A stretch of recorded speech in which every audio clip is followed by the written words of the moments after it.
Aris number 14, ano ang latest sa Malacanang, Miss Let? Kumusta ang presidente? Agurigor pa lang. Ayan. Ano nga yung agorigor? Agurigor. May sakit pa, may Ay, trangkaso pa. Ayan. Aris 14, Let Narciso, good morning. Good morning, Lakay, Sister El, batid ng palasyo ang negatibong epekto ng mga issue laban sa dalawang pinakamataas na pinuno ng bansa. Kaya naman nanawagan ng Malacanang ng pagkakaisa para patatagin ang bayan. Dali namang iginiit ni Palace Press Officer Claire Castro na handang harapin ng Pangulo ang impeachment complaint laban sa kanya dahil tiwala itong wala siyang ginawang impeachable offense. Umaasa ang palasyo na sa paninindigang ito ng presidente ay manatili ang kumpiyansa ng investors at ng taong bayan. Ginawa ng Malacanang ang pahayag kasunod ng naihaing reklamong impeachment laban kay Pangulong Marcos sa Kamara at sa mga kasong naisampa naman sa Ombudsman laban kay Vice President Sara Duterte. Lakay? Kumusta ang presidente? Anong schedule na ngayon, Miss Let? Malakas na ba? Ayan. Uminom na. Dahil... Okay naman si Presidente Lakay dahil mayroon siyang meeting sa Economy and Development Council sa Palasyo ngayong umaga. Ay, oo. Dahil ang report ngayon, Miss Let, ha? Abay, yung mga mayayamang pamilya, mga negosyante, yung kanilang PIRA, ha? Investment. Abay, inilalabas na sa Pilipinas. Dinadala sa Hong Kong, sa Singapore. Ang bihira, ha? Hindi ba pwedeng yan? Pigilan ng AMLAC yan? Decision yung Lakay nila. Kaya nakakalungkot kung totoo yung ganyan, syempre. Kailangan kasi natin mapalakas yung ating ekonomiya para yung epekto niyan ay maramdaman. Hindi na kailangan i-memorize yan, Miss Let. Kitang-kita naman, ha?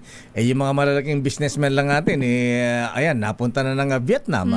Meron pa nga napunta ng Kazakhstan. Sino nga yung nagtayo ng Lakay? Si Mr. Oishi. Ayan, pabrika doon.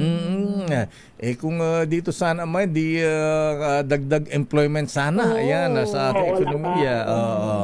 Kaya kailangan talaga natin. Kaya siguro Mr. President, sabi mo economic managers, anong ginagawa ninyo? Ayan, bakit nag-aalisan na? Ayan, bigyan natin sila ng tax holiday. Ayan, incentive.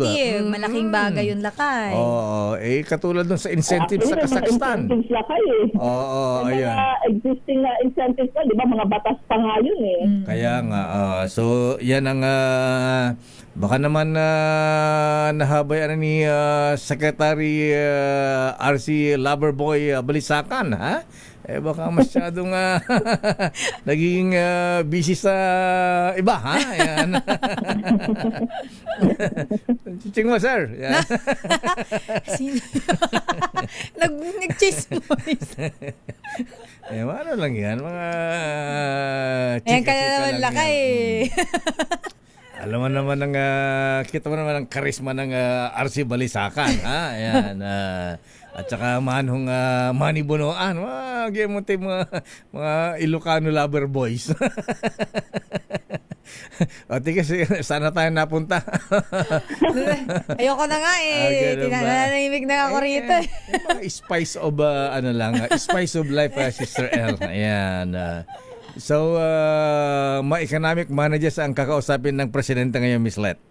Lakay, Economy and Development Council. Ayan, sabi nga na Bill Clinton, it's the economy stupid. Ayan. Ay, nakamasyatang politika, nahabayaan ng mga kongresista rin naman natin. Lakay ang latay niya Lakay sa atin, di ba? Parang naman natin yan sa presyo ng bilihin, sa mahal ng mga serbisyo. Pero sabi nung ilang joker natin kakilalang congressman okay lang. Sige lang, impeachment lang, the more the better. Ilang Amerikana ang susuot. Magsusuot naman kami ng Amerikana. Ay, naku talaga. Kasi nandiyan na yung focus Lakay kasi. Kaya nga, ayan. So anyway, so hindi lalabas ng presidente dyan muna sa Malacanang. So far, yun pala yung schedule niya para ngayong araw, Lakay. Oo nga naman kasi lately din sumobra yata ang sipag ng presidente saka gusto niyang maging hindi lame duck president. Ayan, nararamdaman pa rin.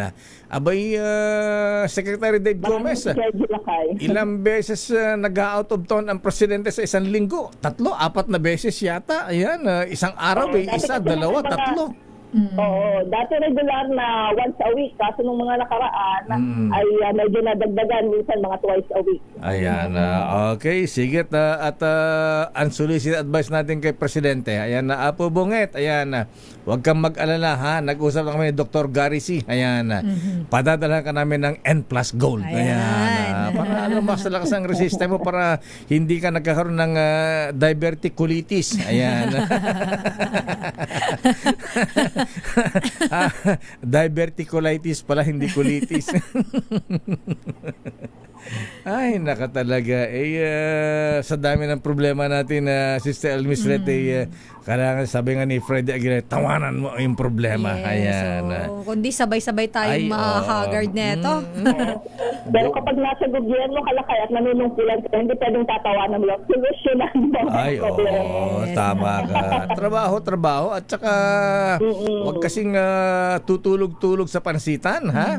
At huwag makikisaw-saw sa mga sa mga ambon-ambon dyan, Wag daw school bukol. Ayan, trabaho. Ayan, ipakita niyong competent kayo. Ayan. Yes. Kaya pakita yung deserve ninyo yung Yes, posisyon na Oo pinagkatiwala nga sa pala inyo. yung mga kaibigan kong mga Bicolano, ayan, pasalamat sila kay Secretary Vince, ha?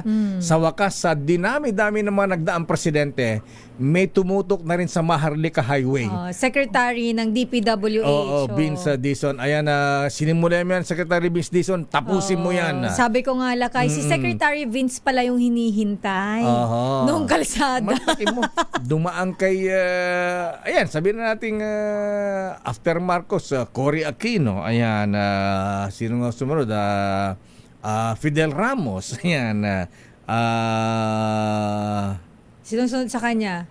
Ay, Fidel B. Ramos. si Era Estrada. Ayan, Ayan, tapos next Noynoy na Aquino. Pino. Ayan. Ayan, next na si Makapagal-alo, Glory, GMA. Tapos, Pagkatapos ngayon, PRRD. Oo, diba? Ang daming presidente pinagdaanan niya. Ngayon lang matututukan ang Maharlika Highway. Ay, in fairness, Lakay, pag nagawa yan, matutuwa na ako umuwi sa amin by land. Ganyan, Hindi na mapapagastos. Magagamit mo ng kotse mo pauwi ng Bicol, ha? Pero nakadaan na yun dun, Lakay. ganun ba? Pero feeling ko kakalas gulong. Akala pagbalik mo rito kailangan magpalit ng spark plug, ng suspension. Oo, sira pala. Okay nga, Rod Mislet, maraming salamat. Good morning. So, wala bang check-up ang presidente ngayon? Ayan. Follow-up check-up. Pink health ba ang tawag doon? Kasi diba, sabi niya last week ay okay naman na siya. So, Okay na siya. Kailangan lang magpahinga. So, nag-weekend na, baka naman na mas okay na yung presidente. Ayan, ikaw naman Manang Aimee, huwag ka masyadong mangangantsaw. Ayan, Manang Aimee, kung pinababayaan ang ading mo sa Malacanang ng mga nakapaligid sa kanya, ayan, na iba ang inaatpupag, magpadala kay Manang Biday, kay Manang Shirley Torrio ng isang kuribot ng saluyot. Ayan, yan ang gamot ng diverticulitis. Colitis kasi. Diverticulitis. Pasensya ka na, Ilocano ako, mga Ilocano, yung mga Parang kasi lang kayo pag kulitis ka kayo. parang kuliti. Sige na, diverticulitis. Ayan. Diverticulitis. Get well soon, Mr. President. Pagaling ka. Ayan. Okay nga, Rod Miss Let. Maraming salamat. Good morning, dali sa inyo, Lakay at Sister El. Maraming salamat, Let Narcisong mula sa Malacanang.